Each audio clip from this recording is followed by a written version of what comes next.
नमस्कार दोस्तों, एमपी पटवारी Venom academy में आपका स्वागत है। आज का बेहतरीन टॉपिक क्या है? ज्योमेट्री। आज इसके सारे बेसिक्स हम क्या करेंगे? कंप्लीट कर लेंगे, जितना एग्जाम के हिसाब से इंपॉर्टेंट है। बहुत ज्यादा नहीं पढ़ना है, इसलिए परेशान मत होइएगा, ठीक है ना, कि इधर उधर से कि कहीं इतना पढ़ाया जाता है या ज्योमेट्री बहुत है, अनंत है, ठीक है ना। जितना आता है टू द पॉइंट। सबसे पहले पॉइंट टू द पॉइंट की बात हुई है तो पॉइंट समझ लेते हैं। बिंदु क्या होता है? नॉर्मल सी बात है, लिखने की जरूरत नहीं है, बचपन से देखते आ रहे हो। लेंथ विड्थ हाइट कुछ नहीं होती, बस सिर्फ एक पॉइंट होता है, ठीक है ना। डायमेंशन लेस होता है, वही हमारा क्या होता है? बिंदु होता है। समझने वाली बात क्या है, एक बार देख लेते हैं। लाइन क्या होती है हमारी? लाइन, ठीक है ना।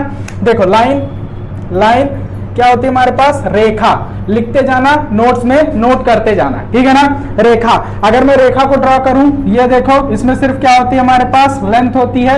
ए बी हमारे पास एक रेखा है, और अगर मैं इसे दर्शाना चाहूं तो मैं कैसे दर्शाऊंगा? ऐसे दर्शाऊंगा। ए बी हमारी क्या है? एक रेखा है। इसका कोई एंडिंग पॉइंट, इसका कोई अंत बिंदु, एंडिंग पॉइंट नहीं होता है। इसका एंडिंग पॉइंट नहीं होता है। अगर मैं बात करूं, इसी रेखा में हमारे पास ये CD दो बिंदु है। CD हमारे पास दो बिंदु हैं, तो हमारे पास CD हमारे पास क्या हो जाएगा? CD रेखाखंड हो जाएगा।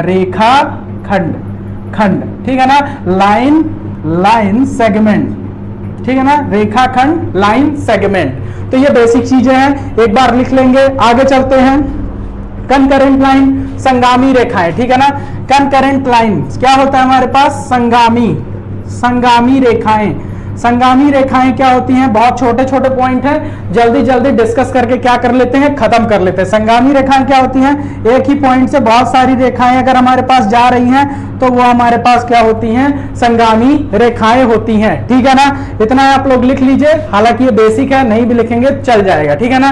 चलिए आइए अगला देख लेते हैं। परपेंडिकुलर लाइन, ठीक है। चलो, परपेंडिकुलर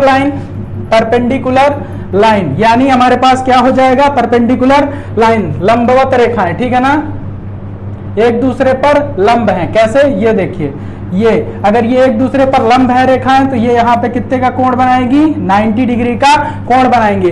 और इनका स्लोप क्या होगा? अगर एक दूसरे पर लंब है तो अगर इसका स्लोप हमारे पास m1 है, इसका स्लोप m2 है, तो हमारे पास क्या हो जाएगा? m1 into m2 is equal to -1। ये मैंने अभी पिछली क्लास में डिस्कस आप लोगों से किया था, ठीक है ना। चलो, कोऑर्डिनेट ज्योमेट्री का ये था। तो लंबवत रेखाएं एक पॉइंट पे क्या बनाती हैं? 90 डिग्री का कोण बनाती हैं, जहां पे वो क्या करती हैं? इंटरसेक्ट करती हैं, ठीक है ना। ट्रांसवर्सल लाइन, छोटी सी बात है, देख लीजिए। ट्रांसवर्सल लाइन क्या होती है हमारी? ट्रांसवर्सल लाइन तिर्यक रेखा, या कह सकते हो क्या? आड़ी रेखाएं। तिर्यक रेखा या क्या कह सकते हो? आड़ी रेखाएं, ठीक है ना। Transversal line. प्रतिच्छेदी रेखाएं, जब लाइन क्या करती है? एक दूसरे को कट करती हैं किसी एक पॉइंट पे, तो वो हमारी क्या कहलाती हैं? प्रतिच्छेदी रेखाएं। ये सारे एक टर्म हैं जिनको मैं एक एक बार क्या कर रहा हूं? आप लोगों के साथ डिस्कस किए दे रहा हूं, ठीक है।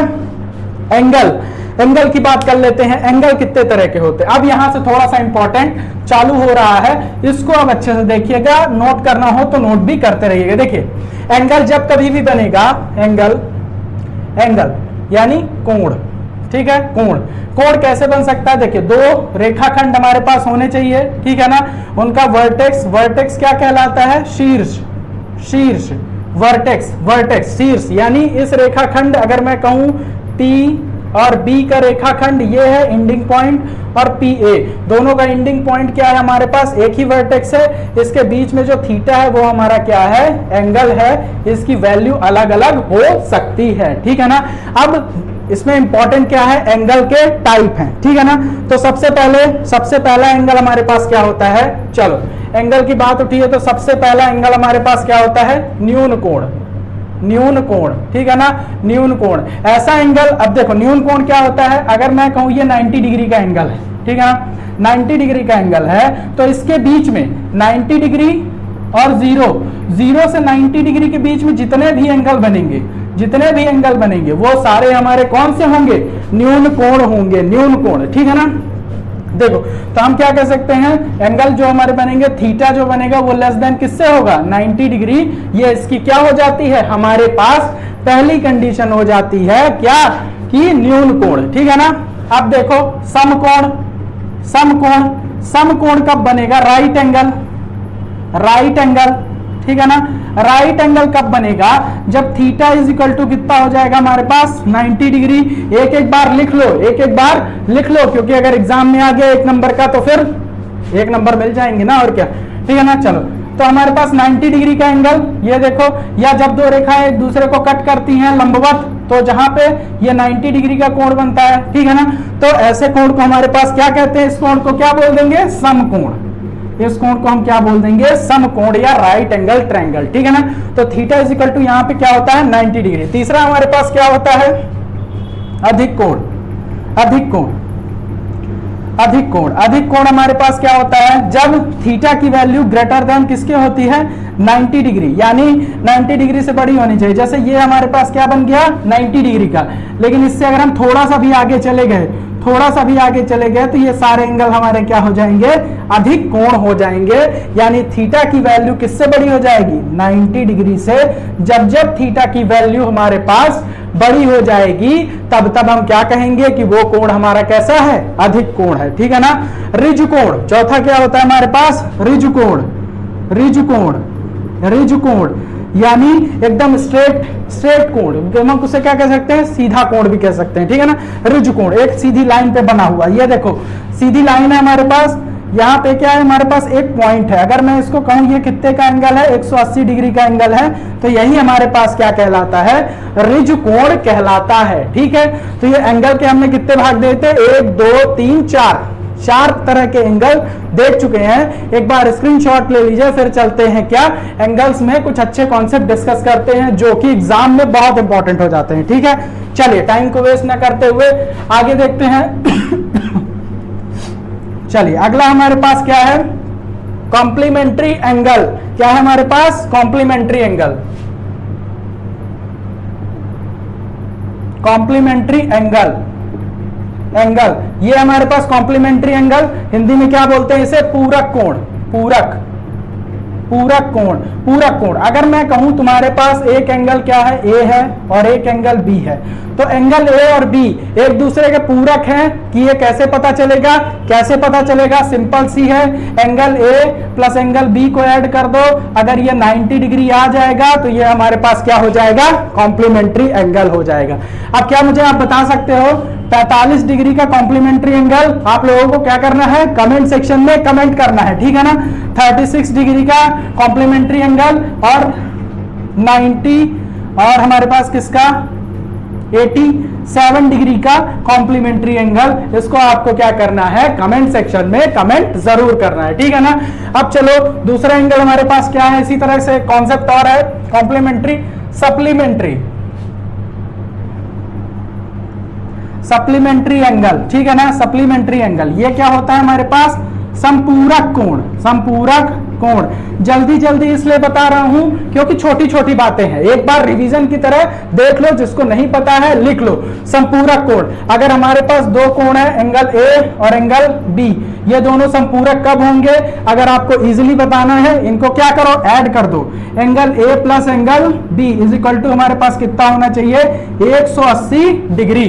180 डिग्री। अगर मैं कहूं 90 का सप्लीमेंट्री एंगल, आप लोगों को कमेंट करना है। 45 का सप्लीमेंट्री एंगल कमेंट करना है, और कितना? 75 का सप्लीमेंट्री एंगल आप लोगों को कमेंट सेक्शन में कमेंट जरूर करना है, अगर आप वीडियो को सीरियसली देख रहे हो, ठीक है ना। चलो, इतनी बात खत्म हुई, इतनी बात खत्म हुई। चलो, इसके बाद देख लेते हैं आसन्न कोण। आसन्न कोण, ठीक है ना। चलो आ जाओ, देखो आसन्न कोण कैसे बनेगा? आसन्न कोण, ठीक है ना, देख लेते हैं। आसन्न, आसन्न, ठीक है ना, आसन्न कोण, ठीक है। आसन्न कोण कैसे बनेगा? आओ देखते हैं। जब अभी एडजेसेंट एंगल बोलते हैं, ठीक है ना, एडजेसेंट एंगल। आसन्न कोण कैसे बनेगा? देखो, ये हमारे पास ये ऐसा है, ठीक है ना, और ये हमारे पास एंगल ए है और ये हमारे पास एंगल बी है, और एंगल ए और एंगल बी आसन्न कोण है कि नहीं है, ये कैसे पता चलेगा? इसकी दो कंडीशन है। पहली कंडीशन लिखना, पहली कंडीशन लिखना, इनका वर्टेक्स, वर्टेक्स, वर्टेक्स यानी क्या होता है? शीर्ष।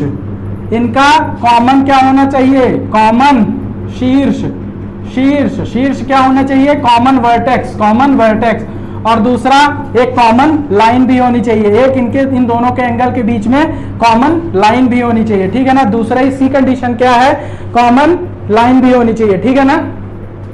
चलिए कॉमन लाइन होनी चाहिए, कॉमन लाइन, तो ये ऐसा एंगल हमारे पास क्या कहलाएगा, आसन्न कोण कहलाएगा, ठीक है ना। अगर ये दो कंडीशन सेटिस्फाई कर जाता है कोई भी एंगल, तो वो हमारे पास आसन्न कोण कहलाता है, 1 नंबर के क्वेश्चन में पूछा जा सकता है, ठीक है।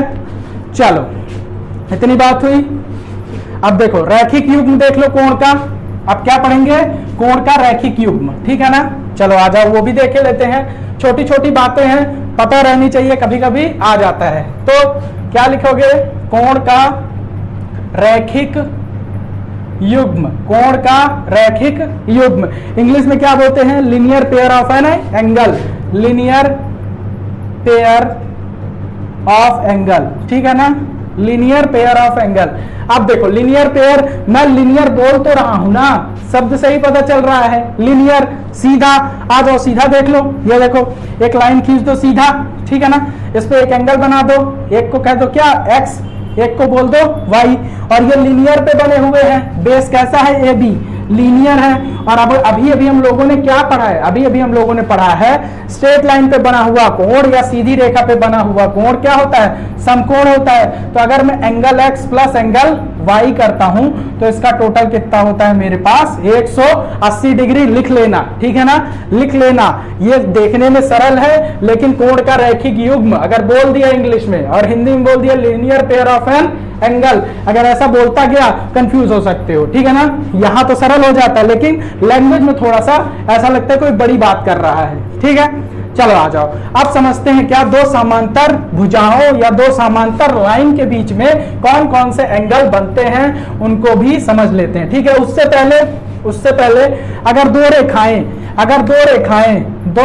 रेखाएं एक दूसरे को कट करती हैं, अगर दो रेखाएं एक दूसरे को कट करेंगी तो इनका जो शीर्षाभिमुख, इन्हें कौन सा एंगल कहते हैं, शीर्षाभिमुख। तो अगर मैं कहूंगा अल्फा बीटा, तो अल्फा इज इक्वल टू हमारे पास क्या हो जाता है, बीटा। देखो दो लाइनें एक दूसरे को कट कर रही हैं, ठीक है, और ये ए और बी, तो ए बराबर बी, तो ये एंगल इसमें बराबर होते हैं। ये प्रॉपर्टी को भी साइड में कहीं पे नोट करके रख लेना है, और इसे क्या कहते हैं, वर्टिकली अपोजिट एंगल, शीर्षाभिमुख, ठीक है ना, कोण, यानी एक दूसरे की ओर इन कोण का क्या है, मुख है, शीर्षाभिमुख कोण, ठीक है। इतनी बात हो गई। चलो अब देखते हैं एक अच्छा सा कंसेप्ट है वो, ठीक है ना, तो उसमें घबराना नहीं है, ठीक है। चलो आओ देखो, जब हमारे पास क्या है, अब हमारे पास कंसेप्ट, ठीक है ना। देखो ये हमारे पास एक लाइन है, ठीक है, आराम से देखना, और एक ये लाइन हमारे पास यहाँ पे, ठीक है। इस लाइन को मैं बोलूंगा ए बी, और इसको बोलूंगा मैं क्या, सी डी, ए बी और सी डी, ठीक है। अब इसको, अगर ये दोनों लाइनें क्या हैं, एक दूसरे के समांतर हैं, तो पहला क्या हो गया, ए बी समांतर बी सी, समांतर का चिन्ह देखा कैसा लगता है, समांतर का चिन्ह, ठीक है ना, ये समांतर का चिन्ह है, ठीक है।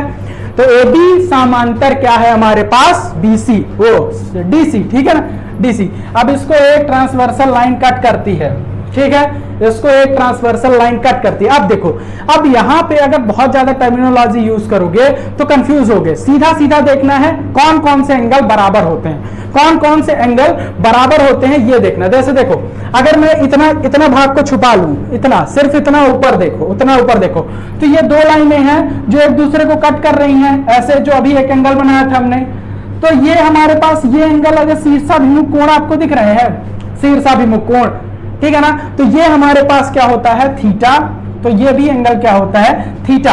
आपको भी ये पूरी टेबल, ये जो पूरा डायग्राम है ऐसे ही याद होना चाहिए, नहीं तो आप इसमें कंफ्यूज होते रहेंगे कि कौन सा एंगल किसके बराबर होता है, ठीक है। अब देखो यहां पे कैसे सीखना है, देखना कैसे है। अब देखो ये वाली लाइन जो है CD, और ये सेम लाइन, इसका अगर मैं स्लोप देखूं, इंक्लिनेशन देखूं इसका, तो ये देखो इसका इंक्लिनेशन जितना यहां है